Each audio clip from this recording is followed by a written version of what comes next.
Hi there, my fellow wine lovers. Welcome to my weekly wine picks show here on Facebook Live. I'm Stephanie Miskew, aka The Glamorous Gourmet, here again to share with you some of my favorite wines, and I really hope you can join me today. Again, this is only my second show. Last week we featured wines that were perfect for the 4th of July. And this week, my friends, I'm gonna focus on wines that are perfect for pairing with your favorite grilled foods, because we're in prime grilling season. So if you just happen to have a weekend planned, by the pool, you're gonna be grilling out, you are in luck. So throughout the video, I'm just gonna be checking in to see who's with me here, and let me pull it up here on my computer. Again, this the technology of it all is taking a little getting used to, so I'm sure in a minute it'll pop up here. But oh, hey Jen, glad to see you're there. Thanks so much for joining us. And as you join, go ahead and leave me a little comment and let me know you're watching. I'd love to know that you're here with us. And as always, if you have questions throughout the broadcast, just feel free to type them in below where the video is here, and hopefully momentarily, hopefully I will be able to see that you are with us. Give me a minute here for this to pull up. Let's see if it does. Fresh. Who else is super psyched it's Friday? I don't know about you. This week was so strange with the 4th, and then 4th of July, and then you're back at work, and then it's the weekend again. I don't know, but I am, there we go. All right, let me pull that up. Okay, I think we're good. So, okay. So for those of you who might have just joined, again, I'm Stephanie Miskew, certified sommelier, aka The Glamorous Gourmet, and we're going to be talking about wines that are perfect for pairing with your grilled foods today. A little bit about the format is I have 4 wines I'm going to introduce to you today, 2 reds and 2 whites, not in that order, 2 whites and 2 reds. I'm going to introduce them, talk a little bit about them, taste through them, and then happily answer any questions you might have about them. So again, if you want to leave a question just in the comment section below the video here. Oh good, I've got that up. So now I can see if you're watching, and if you'd like to participate or ask a question, by all means, go right ahead. So that's a bit about what we're going to be doing here today. We'll probably keep it about 20 to 30 minutes like we did last time. I think we went 30 minutes last time. So, we'll try to keep it about the same, but if questions keep us going longer, hey, I'm here and I'm happy to answer any questions you might have. Let's see. Awesome. So again, if you're just joining us, just leave a comment or click like and I'll know you're there, and I'd be super psyched if you did that. Again, it's only my second one, so anyway. Okay, so when I was thinking about wines to pick to pair with grilled foods, I thought, there's so many different types of grilled foods, right? You could grill fish, you could do burgers, you could do barbecue chicken. There's really so many different flavors when you're talking about grilled foods, right? So I think an important pairing principle to keep in mind when you're coming up with a wine to pair with your dish is pair with the prep, not the protein. And if that makes sense, I'll elaborate. For instance, if you were just grilling a chicken, say you spatchcocked a chicken, you butterflied it, and you just wanted to season it with salt and pepper and maybe a little poultry seasoning and pop it on the grill and cook it, you might pair white wine with that, or that would be a good opportunity to pair a white wine. But let's say that same chicken, you wanted to take it and you wanted to slather it with delicious barbecue sauce. Clearly, you probably wouldn't pair the same wine with it as if you were going to slather it with barbecue sauce. In that case, a beautiful Zinfandel would probably be a great choice. So keep that in mind whenever you're planning any pairings around grilling. How are you seasoning that protein? And that should really drive your wine pairing. So just a little something to keep in mind. But yeah, we're going to cover pretty much all your favorites today, I'm convinced. And if not, if there's something I haven't covered, just shout out, and I would love to cover it, to try to cover it, or try to pair it with one of our featured wines today, because we're really going to cover a lot of ground. So I've got, like I said before, I've got two. Oh good, let's see, Jennifer, I took your suggestion last week and bought a white wine. I'm normally a red wine girl. I have no idea about white wine, but I picked up a New Zealand wine. Also, I picked up grapes to freeze. Woohoo! Picked up grapes to freeze. Let me see the rest of that. Fabulous comment. And add when it's sweltering outside like you suggested. Thank you so much, Jen. I appreciate that. A little tip I gave last week was people are always asking me, is it okay to put ice cubes in your wine to keep it chilled? And you can, of course. I think everything should be chilled for summer, even your reds. Pop them in the fridge about an hour before you're going to enjoy them. But as the party's going on, if you pop just some frozen grapes into your wine, it doesn't dilute it at all. And then at the end, you have a delicious snack. So good. I'm so glad you took that advice, Jen, and glad you enjoyed it. Thanks for sharing. Wonderful. So as I mentioned before, I've got 2 whites and 2 reds. One is at a more everyday price point, and then the other one is a little bit of a splurge, just in case, you know, you wanted to. Oh, the little like, thank you. Thank you for that. I'm not sure who that is, but thank you. I love your likes and all that jazz, so keep it coming. But in any event, if you want to kick it up a notch, I have an option for you to do that too. So, you know, just a little something for everybody.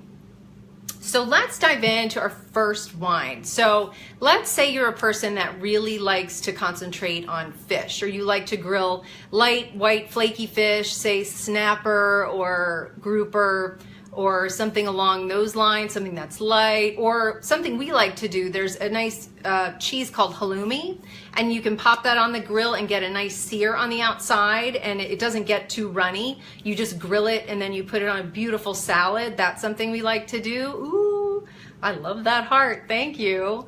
So if you're focused primarily on lighter dishes, then I think a Riesling is a fabulous choice for that. And to share with you today, I have from Australia, the Chateau Tanunda Gran Barossa Riesling.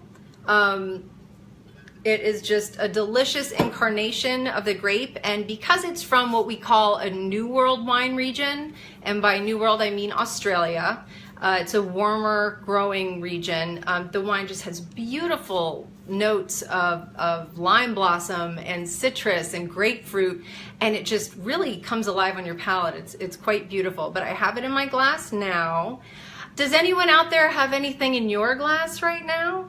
If you do, please by all means share it with us. But again, I have it in my glass right now, you can see.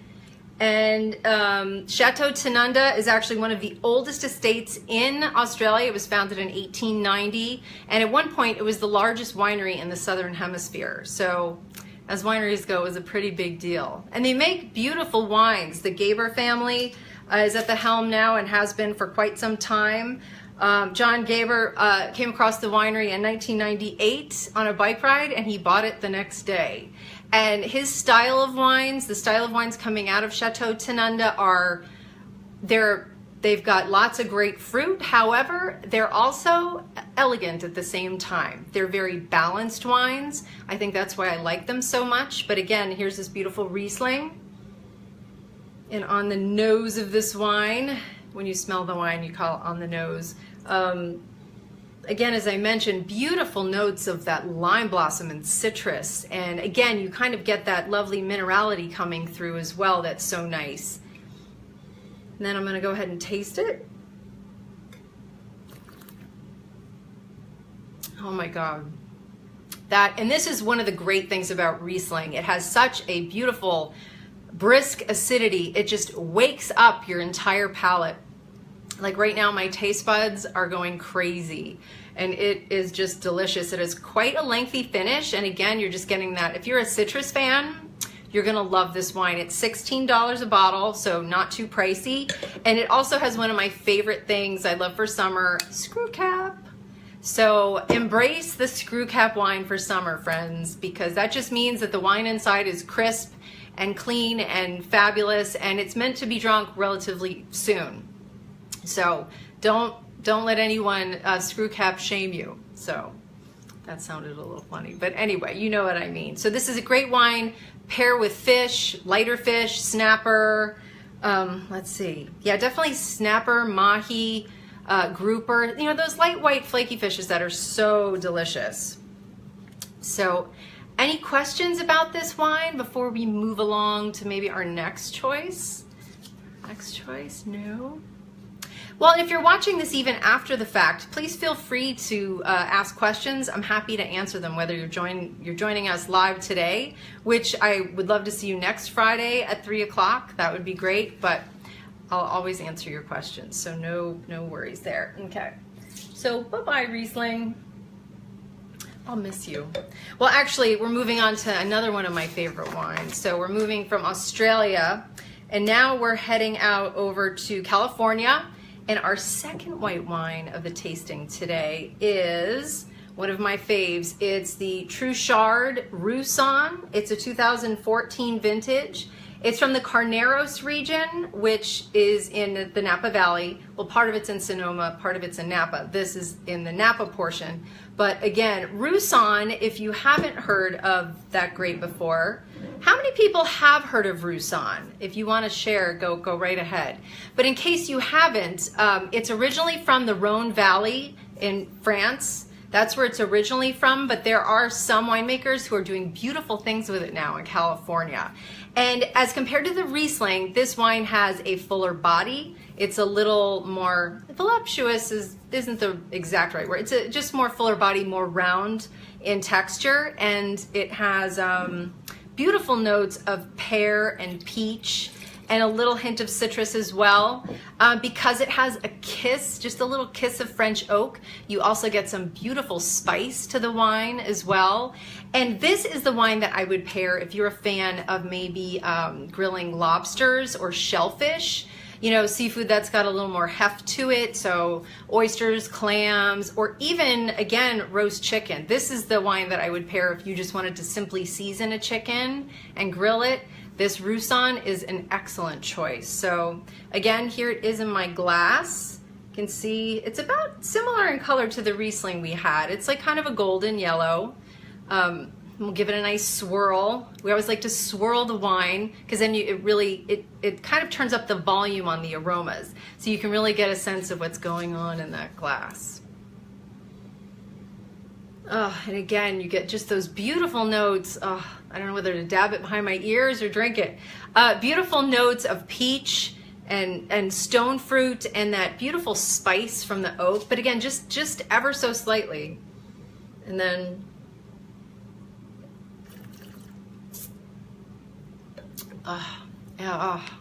on the palate, just makes your palate smile. That is beautiful. Again, those notes of stone fruit, the peach and pear and a little bit of citrus, but it's got layers of flavor. It's got a little vanilla and spice from the oak again. And again, it's got a little rounder of a mouthfeel. It coats the palate a little more than our Riesling did before. But again, it's just a beautiful wine, and it comes to us from the Truchard family, that if you're ever out in Napa, please put them on your list. They've been making wine since, gosh, they've been growing grapes. They were farmers first since the 1970s, and they have 300 contiguous acres in the Napa Valley, which, you know, isn't that common these days. And they sold their grapes, but then primarily, and then in 1989, they started reserving grapes to make their own wines. And I'm telling you, of all the Roussannes I've tried from Napa Valley, this one is my favorite. It's just delicious. We had the opportunity to visit them a few years ago, and one of my favorite pairings of the whole trip was we went to the Roussanne vineyard, and in the vineyard we had a delicious grilled scallop salad with a citrus vanilla essence, and it just paired so perfectly with this wine. So get those scallops out and throw them on the grill and pick up some of this Truchard Roussanne. I think you'll be very, very pleased. So let's see if anyone else is joining us or if anyone else has comments. Hey there, Jen. Anybody else? If you're out there, please just say hello, join the conversation, or join us. We're thrilled. I'm thrilled you could be here. And again, it's always fun to keep it as interactive as possible, isn't it? Especially when you're talking about food and wine. I mean, the whole point is to enjoy it with friends. Oh, the price of that last wine? Thank you for the reminder. That one is $20 a bottle. So, I mean, it's a pretty good value for the quality that you're getting, but it's a little pricier than our Riesling, but definitely a great value. But thanks for the question. Let's see. So again, this is another wine where those frozen grapes would keep it nice and chilled, kind of as you were enjoying your friends or enjoying your day by the pool, and it's just an excellent choice. And if you want to think of Roussanne somewhere between Sauvignon Blanc and Chardonnay, that's a good way to kind of frame it. It's not quite as heavy as Chardonnay, but it's not quite as light as Sauvignon Blanc, so it's somewhere in the middle. But again, just a beautiful, beautiful wine, perfect for pairing with grilled chicken or those scallops or lobster or anything of that nature. So, all right. If there's any questions? All right, I'll keep monitoring from time to time, so just feel free to jump on in with any questions you might have. We had the opportunity earlier to be on WPTV this morning talking about grilling wines. Slightly different lineup. But yeah, that was a lot of fun. I don't know if anyone out there got to see us this morning as well. If you did, give us a shout out. Would love to know. But in the meantime, why don't we go ahead and we'll jump on to our reds. So we visited Australia and we visited California. So I thought, why not make a pit stop there in Chile? And from Chile, I have this beautiful wine to share with you. It's Kant's Gran Reserva Carmenere. This is the 2014 vintage as well. This is between $18 and $20.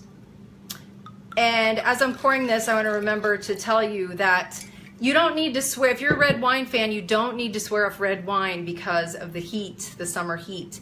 Just throw these beautiful red wines in the fridge about an hour or two before you want to enjoy them, and they will be nicely chilled. And what's the advantage of chilling them? Not only do they taste better because the chilling process tames that alcohol down, because some of these reds can be a little higher in alcohol. So it tames the alcohol, but it also really makes the fruit flavors pop. So what you're getting is a lot of beautiful fruit and a lot of the other nuances of the wine rather than just tasting the alcohol, which can be pretty high on some of these guys. Let's be honest. Like our Roussanne was 14% alcohol, and then let me see on our Carmenere, if I can find that. I think it's around 14-15%. Should be on here, but I don't see it right now, but maybe it'll pop up. Oh, let's see. Nope. Oh well, I'll get back to you on that. But in any event, if you're drinking a higher alcohol wine, just pop it in the fridge, and that you're absolutely within your rights to do that. So I picked this wine. The Carmenere is perfect to pair with dishes that, or say if you're a burger fan or you like steaks on the grill, maybe like a steak with a chimichurri sauce. That's what I've paired with this wine before, and it's delicious. So it can really stand up to bigger flavors. In case you haven't heard of this grape, the grape is called Carmenere. Oh, I saw a light go by, thanks. If you haven't heard of Carmenere before, it originated in the Bordeaux wine region. It was at one point included in the Bordeaux blends from the left bank of Bordeaux. So since it kind of didn't do so well there over the years, and it lost ground to the more well-known Cabernet Sauvignon and Merlot and all those other grapes. So it kind of fell out of favor and wasn't really used that much anymore. But then some people imported it down to Chile, and this particular wine is from the Maule Valley. They planted it there, and in the warmer climate, it thrived, and it really was allowed to kind of achieve its ultimate expression. This Carmenere is more known for having more leathery, earthy aromas and flavors. It does usually have some red fruit, like red currant or something along those lines. But if you're not a big fan of super fruity reds, then this is really a great choice, and you might want to give it a try. And again, it's from Kant's, and they are one of the Jackson family wine estates. And for those of you who associate Jackson family wines with simply Kendall Jackson, which honestly I used to do at one point, but I recently was introduced to them. I discovered this wine at one of our Swank Farms events over the last season, and it's just spectacular. The Jackson family now owns wineries in virtually every country, including France, Italy, South America, of course, California, but they're really, really dedicated to producing quality wines, and this one is a great example of that. So let's see. So again, in my glass, you can see it's pretty much a dense purple color, and you can see on the sides of the glass, I don't know if you can see that. See those, what people call the legs coming down the side of the, men call them the legs, women call them the tears. A lot of people want to know, what can you tell from the legs of the wine? And if you were judging a wine, technically speaking, you couldn't really tell anything from them, because depending on the soap used for the glass, that might affect how they look. But if you're casually drinking a wine and you swirl your red and you notice these pink or purple tinge streaks coming down the side of the glass, usually that indicates a very high alcohol wine, or wine with a little more alcohol to it, and usually a lot of flavor. So that's pretty much a window into that. So okay, let's go ahead and smell. Oh, that's just beautiful. I'm getting a little red fruit, that red currant I was telling you about, also some beautiful blackberry, but again, that luscious, that leathery, earthy thing that Carmenere does, that's just spectacular. I hope it tastes half as good as it smells, and we're in good shape.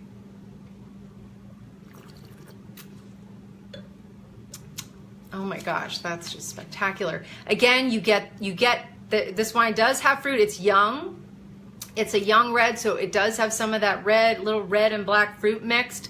But again, as after the finish, those layers of flavor really come through. It's got that earthiness I was talking about, and the leathery thing, and it just complements the fruit quite beautifully. It also has some tannins going on. People often ask me about decanting wines. I'm a big fan of decanting younger red wines.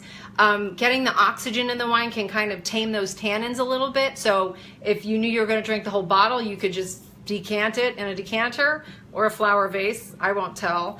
Or if you're going to have a glass, I love the Venturi. That's a great gadget to have on hand and not very pricey. So if the tannins are too much for you, that will tame them right away. But again, that wine is a beautiful, beautiful incarnation of Carmenere. And I think if you kind of like those red wines that are a little less fruity and a little more earthy and spicy, I think that's going to be, you're going to be a fan of that wine. So I'm just checking to see if anyone else is with us. And it's like a little bit of a slow day today, but thanks to those of you who are joining us. I appreciate that, Jen. And let's see. And just for those of you who want to know, that wine is 90% Carmenere, 10% Cabernet. So it does bring a little Cabernet to the party, which probably gives it that tannin. Aged 100% in French oak, 25% new for 18 months. So that's pretty typical. Only 2,500 bottles are produced. That's not very much. So if you want to snap that up, I suggest you do that at your earliest convenience. And again, you throw that in the fridge, throw some steaks on the grill, you'll be in heaven in not that long. That'd be a great, great pairing. All right. Any questions about anything we've discussed so far? Let's see, let me recap a little. If you're joining us for the first time, again, I'm Stephanie with the Glamorous Gourmet. We've already gone through 2 whites. We've done a beautiful Chateau Tanunda Riesling, Gran Barossa Riesling. That's just light and bright and beautiful. That's perfect to pair with light flaky fish such as snapper, mahi, or grouper. It's a great choice. Then we sampled a Truchard Roussan from the Carneros region of California. That was my recommendation to pair with lobster and shellfish and chicken on the grill. Even pork. That would be a great choice to pair with a pork tenderloin or something like that. That would be a very nice choice. And then our first red of the tasting today was our Alcance Carmenere from the Maule Valley in Chile, which has beautiful aromas and flavors of leather and earth, and also red and black fruit as well. So, let's see. I think I have a question. Yay, I love questions. Oh, great, Jen. Okay, let's see. How best do you store opened wine? I have seen fancy gadgets to remove the air. Is that necessary if you are going to finish the bottle a few days after opening? Okay, no matter what you do, you can do the argon thing and you can pump the wine. At most, you're going to get maybe 2 days out of it, unfortunately. That's just the way it goes. Wines that have a little higher acidity, like your Riesling, might last a little bit longer, but in general, a red wine, generally about 2 days, and then it's really gonna start changing aromas and flavors, so you wanna enjoy it kind of within that period of time, no matter what you do. Keeping it in the fridge is better than leaving it on your kitchen counter, especially if you live here in South Florida where it's so hot and it can just oxidize faster. So you put that bottle on it or the cork in it and stick it back in your fridge. And that would be a great option. Also, if you're interested, it's a little bit of an investment, but there's a device out on the market now called the Coravin that I'm a huge fan of. It allows you to insert a needle into the cork. You know, I might do a whole Facebook Live on that. You insert a needle into the cork and you can actually suck out through the needle however much you want and leave the wine in the bottle intact. So the wine that you leave behind in the bottle will not oxidize because the cork just closes back up. And it's a really, really cool thing. And if you, for instance, if you want to see how well a wine is aging that you might have put down for 5 years or a couple years and see how it is, you can, you know, sample it, and then if you like it, you can go ahead and open the bottle. But if you don't, you can, you know, let it hang out a little while longer and taste it maybe 6 months to a year later and see what you think. So in any event, I hope that answered your question. But yeah, definitely in the fridge, put the cork back on in the fridge and try to get that drink within 2 days. So there's your timer. We don't have a whole lot of leftover wine in our house, but we do have some happy neighbors though. We do like to share. So in any event, thanks for the hearts. I love to see them go by. Thank you so much. Okay, so, oops, let me dump out this glass. Dun, dun, dun, dun, dun. Okay, so now we're winding up back in California, and our final wine of the day is meant to pair. For those of you who are barbecue crazy and you love barbecue, I've got the wine for you, my friends. It is this beautiful Day Zinfandel from Sonoma. It's a 2015 vintage, and it's a new wine. I love the label, the little sun. It's like so perfect for summer. Day is actually the name of the winemaker's daughter. So he names his wines after his daughters, which who doesn't love that? That's so sweet. But the wine is actually made by Aaron Jordan. For those of you who are fans of Fela, Pinot Noirs and Chardonnays, he's that winemaker. But he actually started his career making Zinfandel for Turley. So he's kind of going back to his roots in the sense that he's, you know, testing the waters with Zinfandel again, and I'm telling you, it's a beautiful wine that he's created. Again, it's the fruit all comes from Sonoma, and I'm telling you, if you're a barbecue fan, this is the wine for you. Is anyone out there a Zinfandel fan by any chance? If you are, let me know. I'd love to hear about it. Let me see. Fabulous. Okay, and the pricing, the Alcon's Carmenere, I think I said was 18 to 20, and our Day Zinfandel, it's a little higher, it's 20 to 30, but I'm telling you, it's a really, really special wine, as are all of Aaron. I'm a fan of all of his wines. We had the opportunity to visit them when we were in Napa last, and if you are heading out to Napa and you are a fan of Chardonnay, Pinot Noir, or Zinfandel, I highly recommend you book a tasting with them. They're just fabulous and they'll take great care of you, and it's such a beautiful setting, so I think you'll really like it. So again, what makes Zinfandel such a great pairing for barbecue, you might be asking? You can see the beautiful color of it. It's just beautiful purple, gorgeous. I don't know how best to show you that, but I think you get the gist.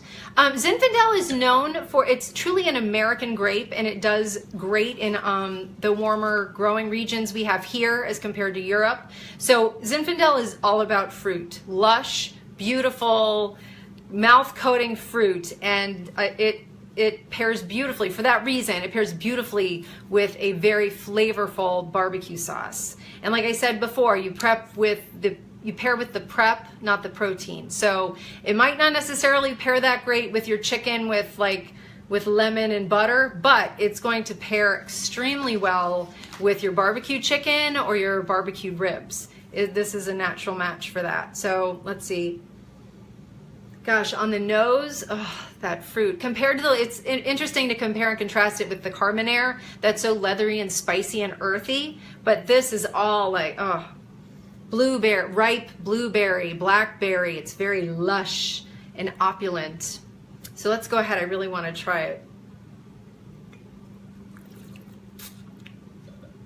Oh my God, that is just delicious. So it just coats your palate in rich, dark fruit, but let's see. Okay, I think we're still live. I had this issue yesterday, and I hope we're still going. Can anyone out there still hear me? Oh, I'm having technical difficulties.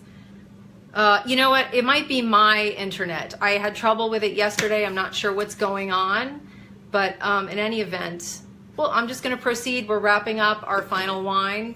But again, it's just this wine, the Day Zinfandel, just coats your palate with rich, dark fruit, but it also has that beautiful acidity. When you taste a wine and it lights up the sides of your tongue, that means that the wine has a lot of acid, or it has acid in it. And whenever you taste a wine like that, it's pretty much meant to be enjoyed with food, because the acid stimulates your taste buds and really primes your palate for either another sip of wine or that next bite of food. So this wine doesn't have quite as much tannin as our Carmenere before it had, so it's a little more tannin friendly. If you're someone who doesn't like tannins all that much, this would be a great wine for you, but I think I need another sip of that one. That's delicious.